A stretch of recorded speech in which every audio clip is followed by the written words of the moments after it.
So కృష్ణానీల్ గారు, మరి TDP Vamsikrishna గారేమో ఇది తొలగింపుగా చూడకూడదు, ఇంకా మాట్లాడితే ప్రమోషన్గా కూడా భావించవచ్చు, ఇంకా మాట్లాడితే అంతర్గతంగా పార్టీ అంతర్గతంగా షఫుల్ చేస్తారు. అది సహజంగా జరుగుతుందండి.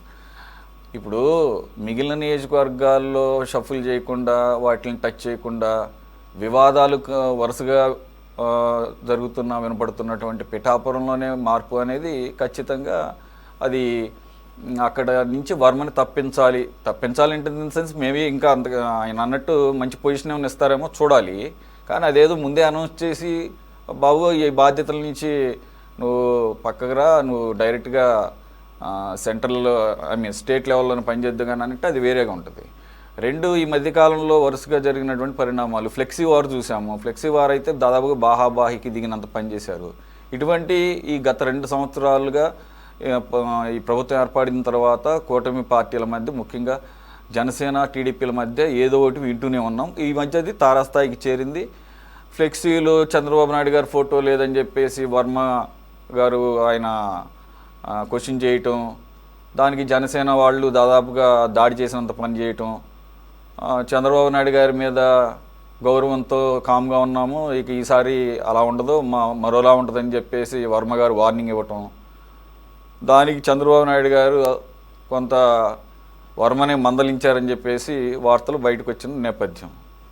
ఇంకాస్త ముందుకు వెళితే వైసీపీ వాళ్ళు చేసే ఆరోపణ ఏంటంటే పవన్ కళ్యాణ్ గారు పర్సనల్గా ఈ మధ్య కలిసినప్పుడు వర్మ ప్రస్తావన చేశారు.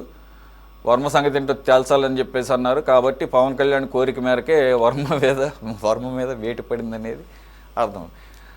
నిజంగా పరిస్థితి ఉండుండొచ్చు. ఎందుకంటే పవన్ కళ్యాణ్ ఇప్పుడు వాళ్ళకి చాలా ప్రీతిపాత్రమైన వ్యక్తి. వర్మతో పోల్చుకున్న వర్మ ఉంది, వన్ ఆఫ్ ది ఆయన ఓకే ఎప్పటి నుంచో సర్వ్ చేస్తున్నటువంటి డెడికేటెడ్ అవ్వచ్చు, కానీ దానికి మించి కదా పవన్ కళ్యాణ్ అంటే. అందులో లోకేష్ గారు రీసెంట్గా బాధ్యతలు చేపట్టారు. నాకు పర్సనల్గా అనిపించింది చూడంగానే లోకేష్ గారు చాలా దీంట్లో ఇన్వాల్వ్ అయ్యి ఉంటారేమో, మా అన్న పవన్ కళ్యాణ్ గారికి ఎటువంటి ఇబ్బంది కలిగించకూడదు అనేది అనిపించింది. సార్ మీ అబ్జర్వేషన్? సురేష్ గారు నమస్తే. ప్యానల్ మెంబర్స్ అందరికీ నమస్కారం. తెలుగుదేశం పార్టీ అధికార ప్రతినిధిగా మాట్లాడినటువంటి వంశీకృష్ణ గారు మాట్లాడినటువంటి ప్రతి మాట దాన్ని నేను ఏకీభవిస్తున్నా. ఫస్ట్ దానికి అదనంగా వేరే విషయాలు చెప్తాను. ఎందుకంటే ఆయన చెప్పినవన్నీ మళ్ళీ నేను అయ్యే విషయాలు చెప్పినందువల్ల ప్రయోజనం ఉండదు కదా. తెలుగుదేశం పార్టీ యొక్క అధిష్టానం యొక్క వైఖరి సరైనదైనటువంటి వైఖరి, సరైన నిర్ణయము, సహేతుకమైనటువంటి నిర్ణయం అని నేను భావిస్తున్నా.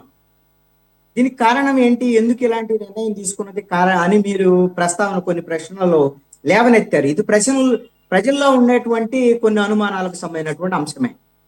ఒక ప్రశ్న మీరు లేవనెత్తినటువంటి ప్రశ్నకి నేను నా పరిశీలన ప్రకారం ఇందాక వంశీకృష్ణ గారు చెప్పారు, కానీ మీరు దాన్ని గమనించి ఉండలేదేమని అనుకుంటున్నాను.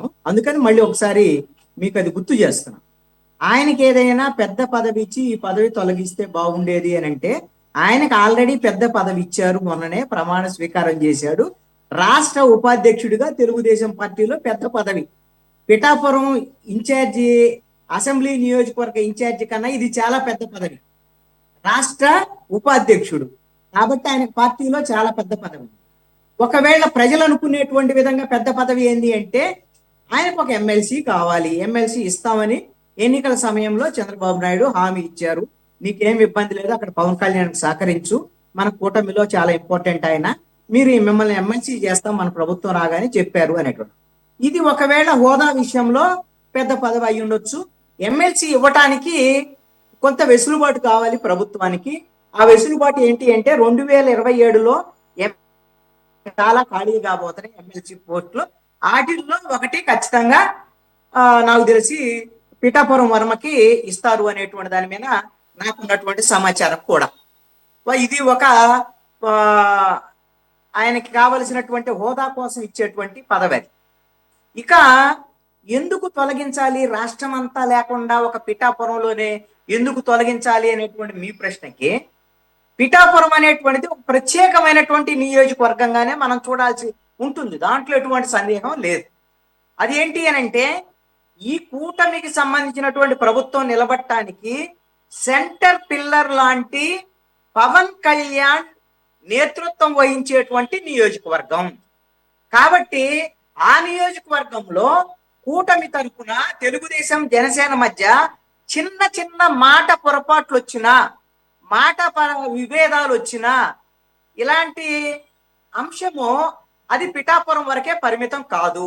రాష్ట్రం అంతా అలాంటి విభేదాలు మరింత పెరగటానికి అవకాశాలు ఉండేదానికి ఉంటుంది. మీడియా వాళ్ళు కూడా కాచుకొని ఉంటారు. అన్నిటికీ మించి వైఎస్ఆర్ కాంగ్రెస్ పార్టీ రెడీగా ఉంటది.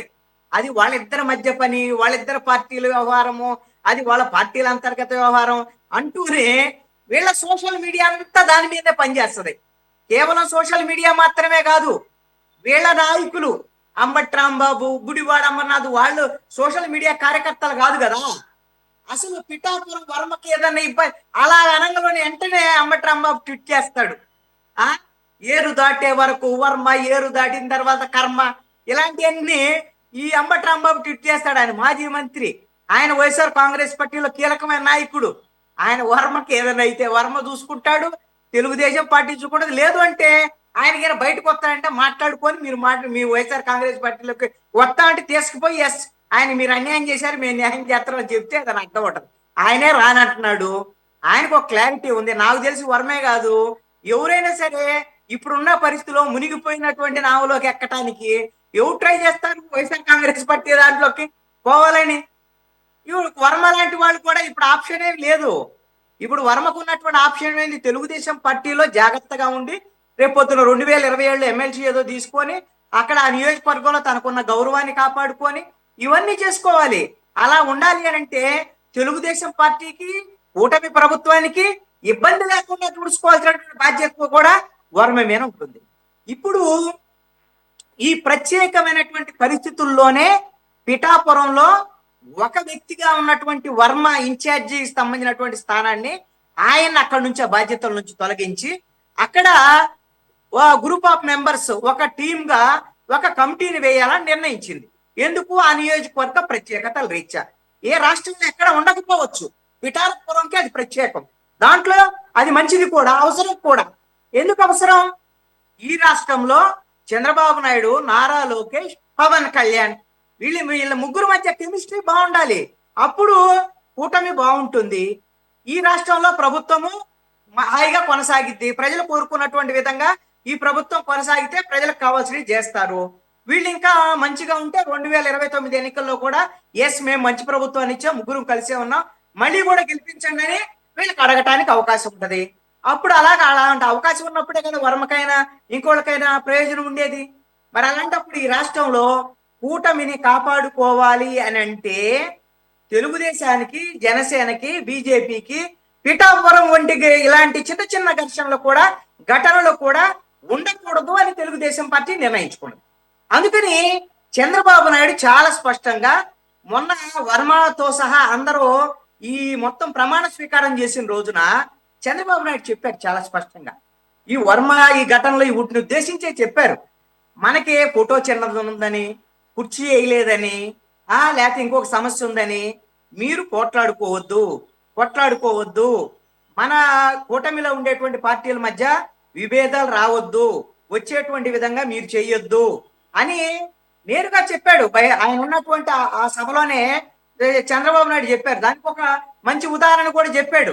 సపోజ్ ప్రధానమంత్రి ఆంధ్రప్రదేశ్కి వచ్చారు, ప్రధానమంత్రి ప్రోగ్రామ్ నేను ముఖ్యమంత్రిగా వెళ్ళాను, సెక్యూరిటీ వాళ్ళు నన్ను పక్క నెట్టేయచ్చు.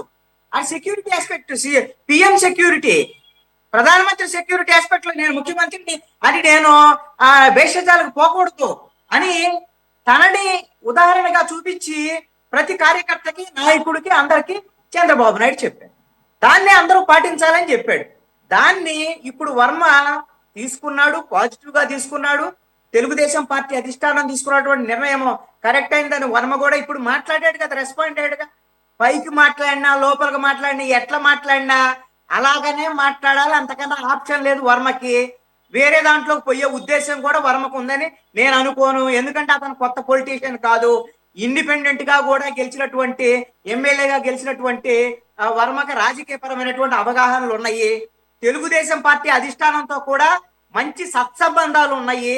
ముఖ్యమంత్రి చంద్రబాబు నాయుడుతో గాని, నారా లోకేష్ తో గాని, పల్లా శ్రీనివాస్ తో గాని వాళ్ళతో తరచూ మాట్లాడుతున్నాడు. ఆయనకు కావాల్సినటువంటి ఇతర అంశాలు కూడా అన్ని చక్కదిద్దారు అనేటువంటి విషయం నాకు తెలుసు.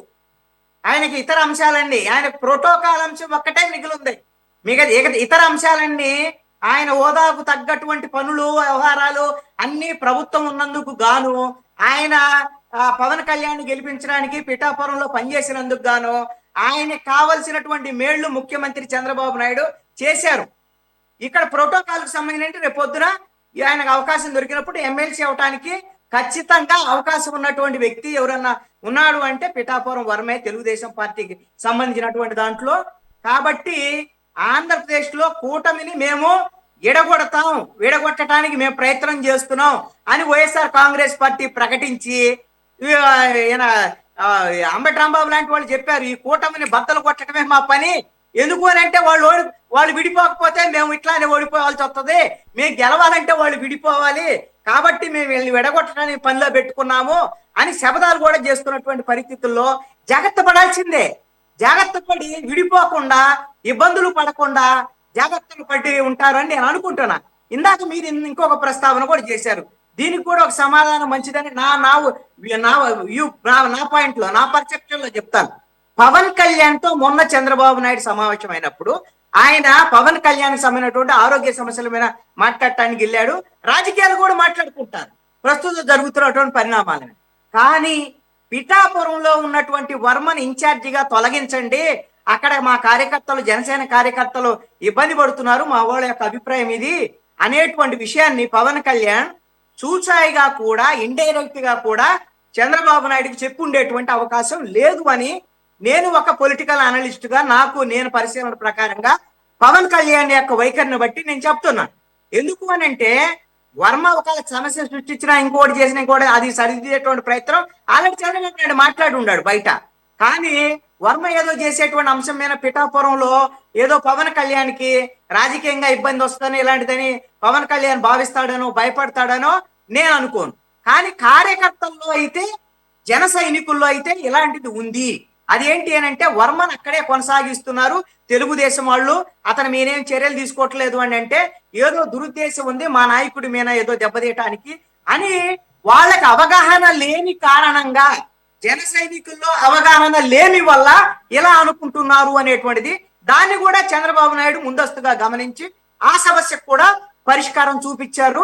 కాబట్టి భవిష్యత్తులో కూటమికి సంబంధించినటువంటి విషయాల్లో ఇక ఇబ్బందులు ఉండవు, పిఠాపురంలో అసలు పంచాయతీ ఉండదు. అదే విధంగా చాలా మంది అనుకుంటున్నారు ఇది వర్మకేదో అన్యాయం జరిగింది, పార్టీ అధిష్టానం అన్యాయం చేసింది అని వర్మకు అనుకూలంగా తెలుగుదేశం క్యాడర్ ఏమన్నా రెస్పాండ్ అవుతారేమో అనేటువంటి విధంగా కూడా చాలా మంది అనుకుంటున్నారు. నిజంగా కదా నాయకుడికి అన్యాయం జరిగితే తెలుగుదేశం క్యాడర్ బహిరంగ రెస్పాండ్ అయితే, ఒకళ్ళు అయితే ప్రస్తావన చేశారు జీవీ రెడ్డికి అన్యాయం జరిగింది, పార్టీ అధిష్టానం అన్యాయం చేసింది అనేటువంటి విధంగా కొంతమంది మాట్లాడారంటే నిజంగా మాట్లాడారు కూడా. ఇప్పుడు జరిగినటువంటి అంశం మీద పార్టీ కేడర్ గాని, క్షేత్రస్థాయి నాయకులు గాని, వర్మ గాని ఎవరు కూడా పార్టీ అధిష్టానం తీసుకున్నటువంటి నిర్ణయాన్ని తప్పు అనుకోవటం లేదు, వర్మకు అన్యాయం జరిగింది అనుకోవటం లేదు. భవిష్యత్తులో తప్పులు జరగకుండా, పొరపాట్లు జరగకుండా ఒక జాగ్రత్త తీసుకున్నదని మాత్రమే పార్టీ అధిష్టానం గురించి అనుకుంటున్నారు. వర్మకు అన్యాయం జరగలేదు, జరిగిందని కూడా కేడర్ కూడా భావించట్లేదు. అలాగని వర్మ కూడా భావించరని నేను అనుకుంటాను.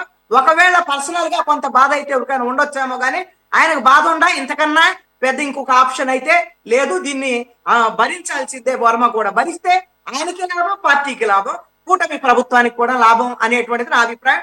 ఫైనల్ గా వైఎస్ఆర్ కాంగ్రెస్ పార్టీకి సంబంధించినటువంటి ఒక అంశాన్ని అయితే చెప్పాలి. వాళ్ళు పైకైతే ఇది వాళ్ళ పార్టీ వ్యవహారం కదా, తెలుగుదేశం అంతర్గత వ్యవహారం లా కదా అని బొట్ల రామారావు గారు లాంటి వాళ్ళు కొంచెము పద్ధతిగా మాట్లాడే వాళ్ళు మాట్లాడొచ్చు. ఆయన అంత ఇబ్బందికరంగా మాట్లాడడం, వంశీ గారి కంటే వాళ్ళు రాజకీయ ప్రత్యర్థి కాబట్టి ఆయన మాట్లాడిన దాని మీద కోపం ఉంటుందేమో. కానీ నాకైతే రామారావు గారు మాట్లాడేటువంటి మాటల మీద వైఎస్ఆర్ కాంగ్రెస్ పార్టీ నాయకుల కన్నా చాలా బెటరు. కానీ వైఎస్ఆర్ కాంగ్రెస్ పార్టీలో ఉండేటువంటి కీలకమైనటువంటి నేతలు వాళ్ళ సోషల్ మీడియా ఈ రోజున ప్రతి చిన్నాంశాన్ని కూడా సోషల్ మీడియా ద్వారాగా వైఎస్ఆర్ కాంగ్రెస్ పార్టీ ఎలా ఎదగాలి, ఎలాగా ప్రజల్లో ఉండేటువంటి సమస్యను అధిగమించాలి, ప్రజలకు దగ్గర ఎలా అవ్వాలి, ప్రజలు మనల్ని తిరస్కరించారు కదా, ఈ విషయాలన్నీ వదిలిపెట్టేసి వర్మ విషయమో ఇంకొక విషయం పట్టుకొని ప్రజలకు సంబంధించినటువంటి లేనటువంటి విషయాల మీద వాళ్ళు దూరి అబాసు పాలవుతున్నారు. ఇది ఎలా ఉందంటే గోతికాడ నక్కలాగా కాచుకున్నటువంటి ఉన్న తీరుగా ఉంది, అంతే తప్ప గోతికాడ నక్కని నేను వాళ్ళనేం అంటల్లా. ఈ తీరు అలా ఉంది. దీని వల్ల వాళ్ళకి రాజకీయంగా వచ్చే ప్రయోజనం లేదు, నష్టం తప్ప ప్రయోజనం లేదు అని మాత్రం నేను చెప్పగలను.